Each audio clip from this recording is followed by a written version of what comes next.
The silent hum of computers filled the observatory as Elias Morgan adjusted the radio telescopes. S frequency. For the third time that night. Rain tapped gently against the domed roof, creating a soothing rhythm that normally helped him focus. But tonight, something felt different. Still chasing ghosts, Dr. Morgan? The security guard's voice startled him. Elias smiled without looking away from his monitors. The universe is full of whispers, Ray. Someone has to listen. After Ray left, Elias returned to the unusual signal he'd detected 3 nights ago, faint but consistent, originating from somewhere beyond Neptune's orbit. The pattern defied natural explanations, showing mathematical precision that suggested intelligence. The observatory door creaked open behind him. Elias assumed Ray had returned, but the footsteps sounded lighter, more deliberate. "I'm almost finished," he said, eyes still fixed on the screen. "Just give me 15 minutes." No response came. Only the soft sound of breathing. When Elias finally turned, the coffee mug slipped from his fingers, shattering on the floor.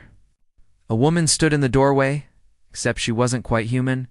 Her skin shimmered with a subtle purple hue that caught the dim light. Her features were delicate, with large, almond-shaped eyes that reflected the stars from his monitors. "You heard me," she said simply, her voice melodic with an accent he couldn't place. Elias felt frozen in place, his heart racing. "Who are you?" "My name is Lyra." She approached slowly, each step careful and measured. "And you've been receiving my messages, the signal." Somehow he knew she was telling the truth. "That's impossible," he whispered. "Those signals came from millions of miles away." She smiled. "Distance is relative, Dr. Morgan. How do you know my name?" "I've been watching you, learning." Lyra moved closer, studying his face with curious intensity. "Your species is fascinating. So young, yet so determined to understand the cosmos." Elias noticed her fingers 5 on each hand, just like his, yet longer and more graceful as they reached toward his computer. The display reacted to her proximity, the signal pattern strengthening. "What are you?" he managed to ask. "A traveler, an observer, like yourself." Her eyes met his. "And now, a messenger." Thunder crashed outside, momentarily cutting the power. Emergency lights bathed the room in soft blue, highlighting the unusual tone of her skin. "Others will come soon," she said, suddenly urgent. "They've detected our communication. I shouldn't have risked direct contact, but I needed to warn you." "Warn me about what?" "Some believe your world isn't ready." She placed something cold and metallic in his palm. "This contains everything you need to understand." Before Elias could respond, the main lights flickered back on. Footsteps echoed in the hallway, returning with a flashlight. "Hide," Elias whispered instinctively. Lyra moved with fluid grace into the storage closet. When Ray entered, Elias pretended to be cleaning the broken mug, his mind racing and the strange device concealed in his pocket. After Ray left, Lyra emerged, her gaze intense. "Tomorrow night? The clearing behind your home?" She reached out, her fingers lightly brushing his. "I need your help, Elias Morgan. And your world may need mine." She closed the door behind her, wordless and calm, and held his eyes until time seemed to stop. 3 days passed before Elias saw her again. The clearing behind his small countryside home had remained empty each night as he waited, the strange device from the observatory growing warmer in his palm with each passing hour. "Maybe I imagined her," he muttered to himself on the 3rd evening. Sitting on a fallen log at the forest's edge, the night air carried the scent of pine and summer wildflowers. Stars emerged one by one above him, pinpricks of light in a canvas of darkness. Elias had spent his career studying those distant worlds, never imagining one might reach back to touch his. "Your constellations tell interesting stories," came Lyra's voice from behind him. Elias turned to find her standing at the tree line. Her purple skin, now more vibrant under moonlight than it had appeared in the observatory's artificial glow. She wore simple clothing that resembled a jumpsuit, the material shimmering slightly as she moved toward him. "I thought you weren't coming back," he said. Lyra sat beside him on the log, close enough that he could feel a strange warmth radiating from her. I had to ensure I wasn't followed. My presence here is ... officially sanctioned. You're a rule breaker then. Elias smiled despite his nervousness. A truth seeker, she corrected, returning his smile. Not unlike yourself. The device in Elias's hand pulsed with gentle light. Lyra reached for it, her fingers brushing against his palm as she took it. The brief contact sent an electric sensation up his arm. This contains our history, she explained, activating the device with a gentle touch. A holographic display materialized between them, showing star charts and images of worlds Elias had never seen. My people have been observing Earth for generations. We've watched your civilizations rise and fall, your technology evolve. Why reveal yourself now? Elias asked, mesmerized by both the display and the subtle movements of Lyra's face as she concentrated. Because choices are being made that will affect both our worlds. She turned to face him directly, their knees almost touching. There's a divide among my people. Some believe Earth should be left to develop independently. Others think intervention is necessary. And a small faction... Her voice trailed off. What about the small faction? Lyra's eyes met his. They see your planet as a resource to be harvested. The hologram shifted to show images that made Elias's blood run cold. Scenarios of ecological collapse and conflict. These are only possibilities, she assured him, placing her hand over his. Her touch was surprisingly soft, her 5 fingers interlacing with his own. That's why I'm here.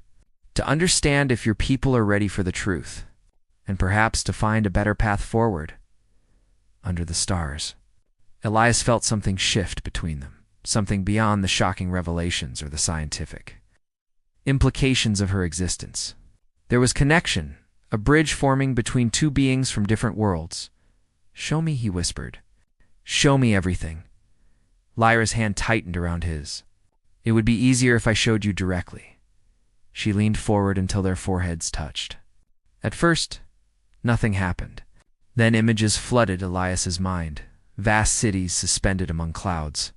Oceans glowing with bioluminescent life. And Lyra herself, standing before a council, arguing passionately in his defense, when the connection broke. Elias found himself breathless, his hands now holding both of hers. Tomorrow, she whispered. I'll show you more tomorrow, as she disappeared into the darkness of the forest. Elias knew his life would never be the same. The stars above seemed to pulse with new meaning, with promises of possibilities he had never. The rain came suddenly. Sheets of water falling from a sky that had been cleared just minutes earlier. Elias and Lyra ran laughing through the downpour toward the small shed at the edge of his property. Your weather is so unpredictable, Lyra said. Stepping inside the wooden structure, water droplets clung to her purple skin like tiny diamonds. Catching the light from the small lantern Elias lit, makes life interesting, he replied, watching as she explored the space with curious eyes. The shed was his workshop, filled with telescopes in various states of repair, star charts covering the walls, and a small cot where he sometimes slept when observing meteor showers.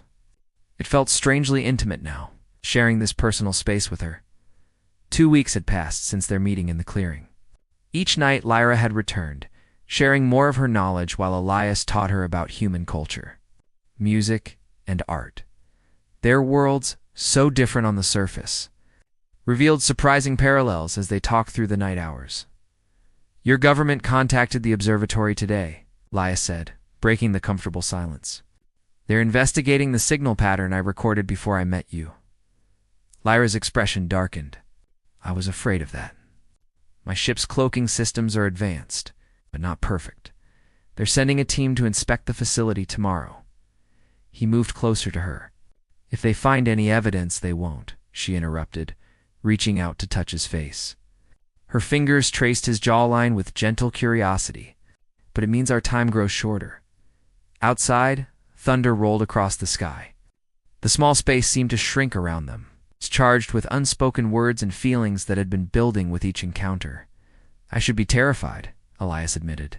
Everything I thought I knew about the universe, about life itself, has been appended. But instead, I feel ... alive, Lyra finished for him. I feel it too. She stepped closer, her large eyes studying his with an intensity that made his heart race. Despite her alien features, Elias had stopped seeing her as foreign days ago. Now he only saw Lyra intelligent, compassionate, and increasingly essential to his world.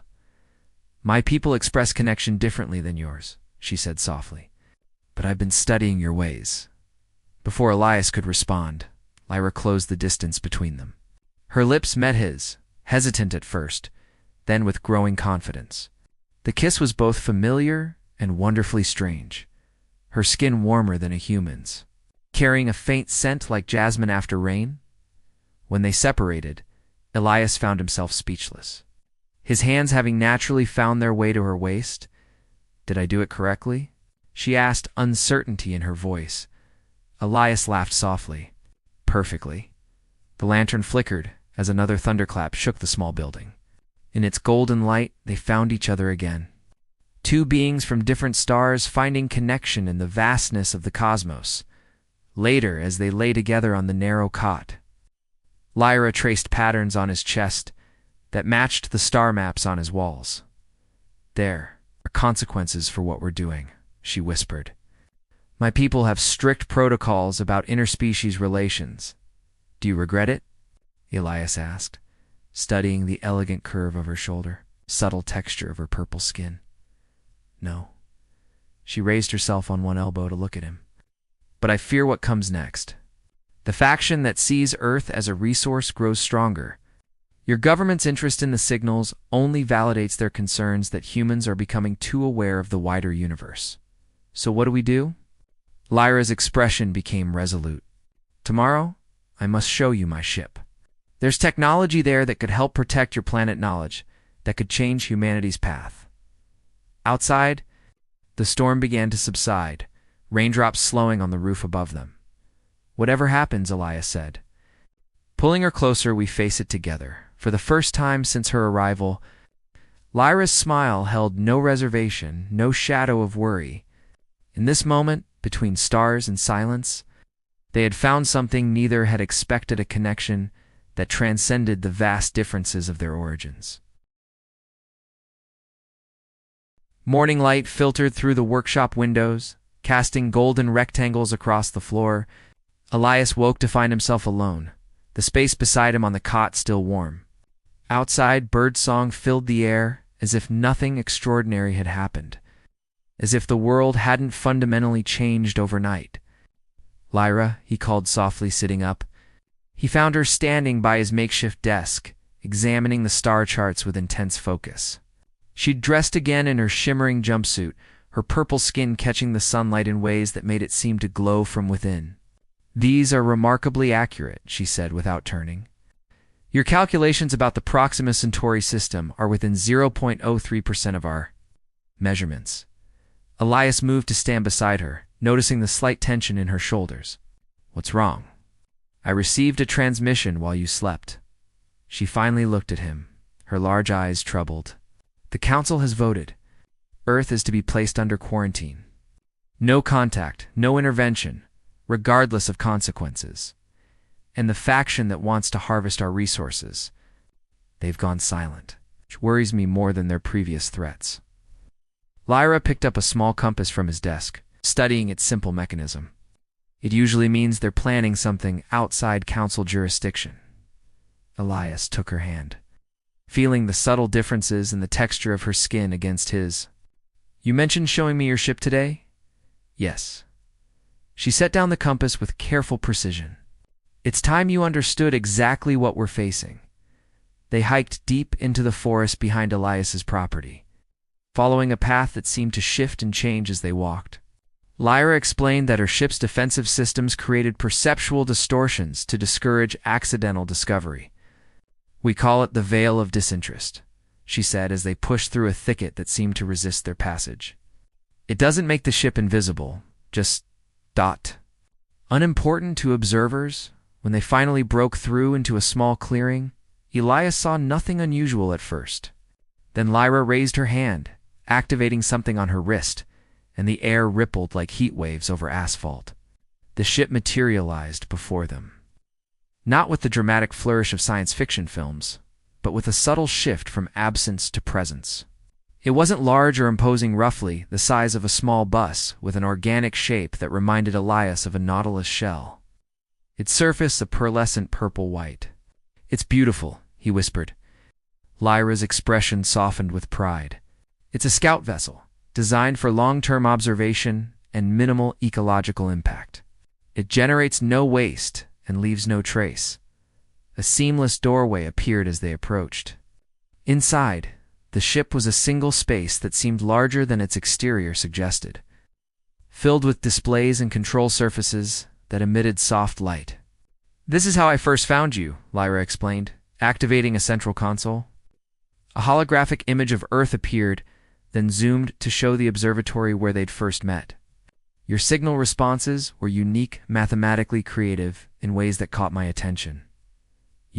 I wasn't receiving your signals by accident," Elias realized. "You were testing me, testing humanity." "Through you."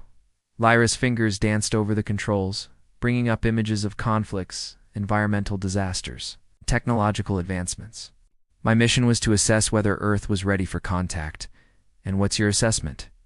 Lyra turned to him, her expression complex. "That humanity is capable of extraordinary good and terrible destruction. That you stand at a precipice of your own making." She touched another control, and a new image appeared, a massive vessel, angular and threatening. "This is what concerns me. The Harvester faction has launched their ship toward your solar system." Elias felt a chill despite the comfortable temperature inside Lyra's craft. "What will they do?" "Extract resources. Minerals, biological specimens, atmospheric components. They see Earth as simply another deposit to be mined." She took his hands. "They don't value sentient life the way my faction does. To them, you're simply part of the ecosystem." "How long do we have?" 3 weeks, perhaps less." Lyra's fingers tightened around his. "The technology in this ship could help Earth defend itself. But sharing it violates every protocol my people have established." Elias understood the weight of her dilemma. "You'd be betraying your people to save mine." Yes. The single word carried the burden of impossible choice. Standing in the heart of her ship, surrounded by echoes of another world, Elias realized that their personal connection had become entangled with the fate of 2 civilizations. What had begun as curiosity, then blossomed into intimacy, now carried the responsibility of worlds. "Whatever you decide," he said, "I'm with you." Lyra's eyes held his gratitude and fear mingling in their depths. "Then we begin now." There's much to prepare. Government vehicles lined the road to the observatory. Men in dark suits conferred in small groups while technicians unloaded equipment from unmarked vans. Elias watched from the forest edge, binoculars revealing the scale of the operation that had unfolded over the past week. "They're bringing in military-grade signal detection equipment," he said, lowering the binoculars. "And that's General Harmon. He oversees special weapons development." Beside him, Lyra adjusted the hood of the jacket he'd given her to conceal her distinctive features. "They've detected the Harvester ship entering your solar system." Then, "Our timeline is shorter than we thought." Elias turned to face her. "Are you sure about this plan?" "Once we start, there's no going back." Lyra's expression was resolute. "I've already crossed that line. The moment I chose to warn you to be with you, I committed myself to this path." The week since their visit to her ship had been a blur of preparation. Using components Lyra had provided, it constructed a device that could broadcast her warning about the approaching threat to every communication network on Earth simultaneously. But doing so would expose both her presence and the reality of extraterrestrial life to humanity, revelation that would change human society forever. "My people believe humanity isn't ready for this knowledge," Lyra said softly. "Perhaps they're right. But I've seen enough to know you deserve the chance to defend yourselves." The sun began to set as they made their way back to Ilias's home, casting long shadows across the familiar path. Neither spoke, both weighted by the significance of what they planned to do. Inside, Lyra removed her hood, her purple skin catching the last rays of sunlight through the window. The device they'd built sat on the kitchen table. Innocuous in appearance, a metallic cube no larger than a toaster, covered in symbols from Lyra's language. Once activated, it will transmit for approximately 20 Earth minutes, she explained. Checking the connections one final time. Every screen, every speaker connected to your global networks will receive the message and the evidence that would help convince people it's real, Elias asked. Lyra touched her chest, where a small pendant hung. All here. Scientific principles your researchers have theorized, but not yet proven. Mathematical solutions to problems your most brilliant minds are still struggling with. She looked up at him. In visual confirmation of the harvester's ship's approach, night fell as they made final preparations. The stars emerged, the same stars that had witnessed their first meeting, now seeming to watch with anticipation. There's something else you should know, Lyra said, as Elias prepared to activate the device. The Council will know immediately what I've done. They'll send retrieval ships not just for me, but to confiscate any technology I've shared. Will they punish you? The thought of her suffering because of her choice to help humanity twisted something deep inside him. Exile, most likely. I'll never see my homeworld again. Her voice held resignation, but not regret. But there are worse fates than finding a new home. Her eyes met his, and the unspoken question hung between them.